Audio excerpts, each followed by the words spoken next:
Boycott, এই boycott, এই আজকের এই নির্বাচন, এই বয়কট, এই জোরে জোরে, এই আরো জোরে, এই সারা সময়, এই বয়কট, এই ভোট কেন্দ্রে, এই যাব না, এই ফ্যাসিস্টদের, এই ছাড়ব না, এই ভোট কেন্দ্রে, এই যাব না, এই শেখ হাসিনা, এই ছাড়ব না, এই আরো জোরে, এই জোরে জোরে, এই জোরে করেছেন।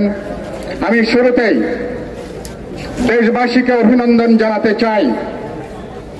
গত 4.5 ঘন্টা পার হয়েছে এই দামি নির্বাচনে খেলার। এই 4.5 ঘন্টায় এ পর্যন্ত গণমাধ্যম যেটুকু তথ্য দিয়েছেন, দেশব্যাপী গড়ে 1% ভোটও এখনো পর্যন্ত মানুষ প্রদান করে নাই। আমি কি সত্য কথা বলছি? আমি দেশবাসীকে অভিনন্দন জানাই। গণতন্ত্র মঞ্চ, বিএনপি সহ রাজপথের সকল বিরোধী দল দেশবাসীকে তারা যে আহ্বান জানিয়েছিলেন এই দামি নির্বাচন প্রত্যাখ্যান করবার জন্য, বর্জন করবার জন্য, দেশবাসী সেই ডাকে তারা সাড়া দিয়েছেন। তারা সেজন্য দেশবাসীকে সশ্রদ্ধ সম্মান এবং শ্রদ্ধা জানাই, তাদেরকে অভিনন্দন জানাই।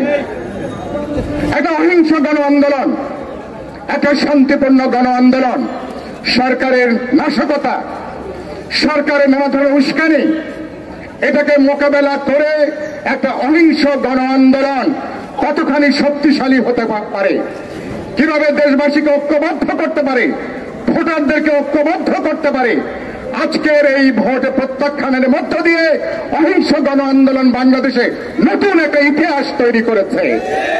সেজন্য মানুষকে আরেকবার অভিনন্দন জানাই।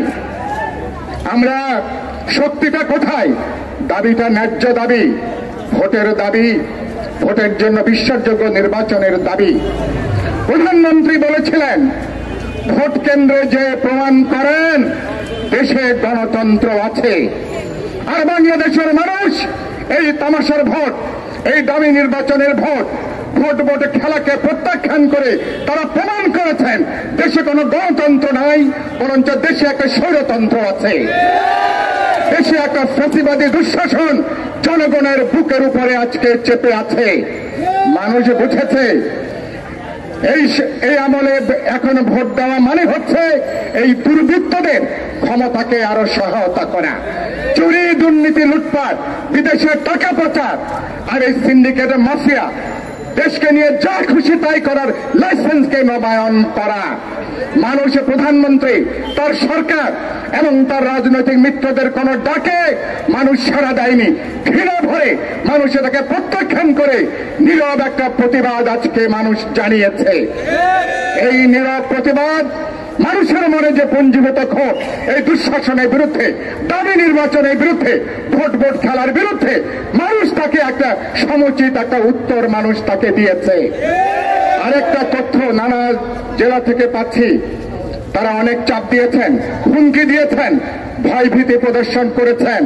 বিভিন্ন বয়স্ক ভাতা, দুস্থ মাতার ভাতা, ভিজিটি, ভিজিএফ থেকে শুরু করে লক্ষ লক্ষ কার্ড আওয়ামী লীগের নেতাকর্মীরা তারা হাতিয়ে নিয়েছিলেন।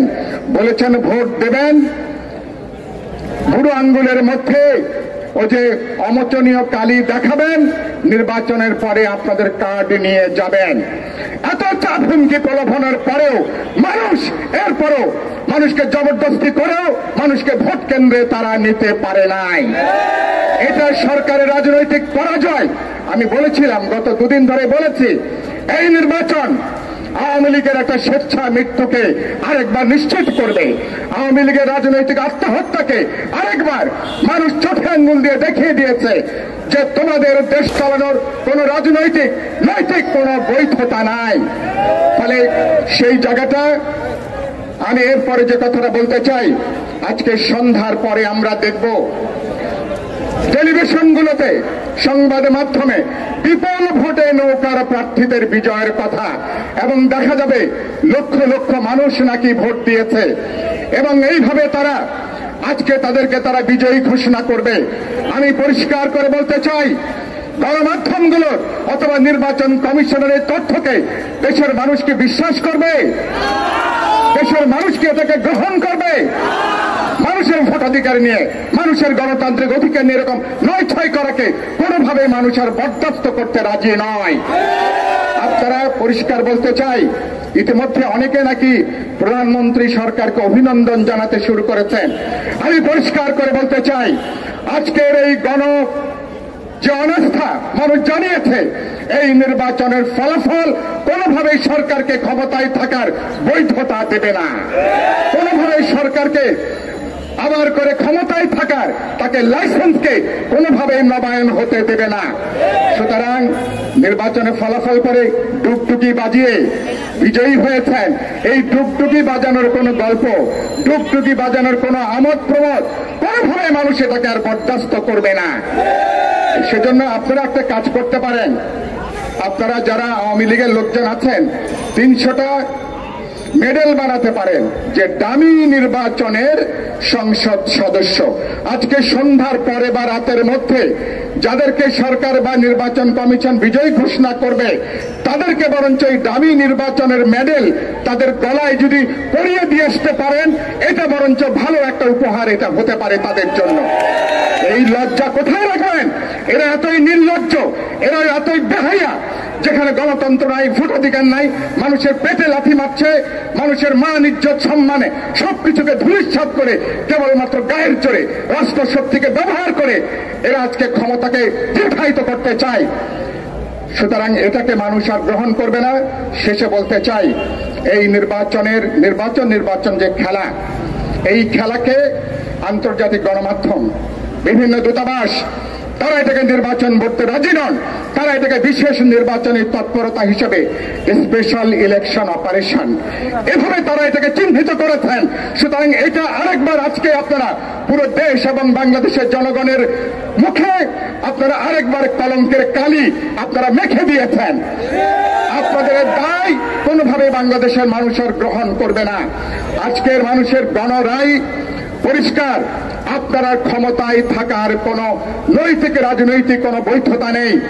আপনার উচিত হবে অনতিবিলম্বে এই নির্বাচন খেলা দামি নির্বাচন করে যেটুকু মানুষের চোখে ধুলো দিতে চেয়েছিলেন, মানুষ সেটাকে ঘৃণা করে প্রত্যাখ্যান করে অনতিবিলম্বে আপনি পদত্যাগ করে শেষ রক্ষা করতে পারেন। পদত্যাগ করে ঘোষণা দিয়ে বিরোধী দলগুলোর সঙ্গে আলাপ আলোচনা করে নির্বাচনকালীন কিভাবে অন্তর্বর্তীকালীন সরকার হতে পারে সে ব্যাপারে যদি কার্যকর উদ্যোগে নেন, এখনো আপনার মান সম্মান নিয়ে বিদায় নেবার সুযোগ আছে। না হলে আজকে দেশব্যাপী মানুষের যে গণরায়, এই গণরায় মানুষের নীরব প্রত্যাখ্যান বর্জনের মধ্য দিয়ে মানুষের নতুন প্রতিরোধের সূচনা করে আগামী কালকে থেকে এই প্রতিরোধ নতুন করে গণ আন্দোলন, গণ জাগরণের তৈরি করবে, গণ অভ্যুত্থানের রাস্তা তৈরি করবে, আপনাকে আপনার সরকারকে বিদায় নিতে বাধ্য করবে। গণতন্ত্র মঞ্চ সেই লড়াইটা দেশের সকল জনগণকে, সকল বিরোধী দল যারা রাজপথে আছেন তাদের সাথে রাজপথের ঐক্যের মধ্য দিয়ে সেই লড়াইকে এবার আমরা বিজয় অর্জন না হওয়া পর্যন্ত এবার আমরা এগিয়ে নেব। দেশকে রক্ষা করব, জনগণকে রক্ষা করব এবং আমরা যেমন ভোটের অধিকার প্রতিষ্ঠা করব।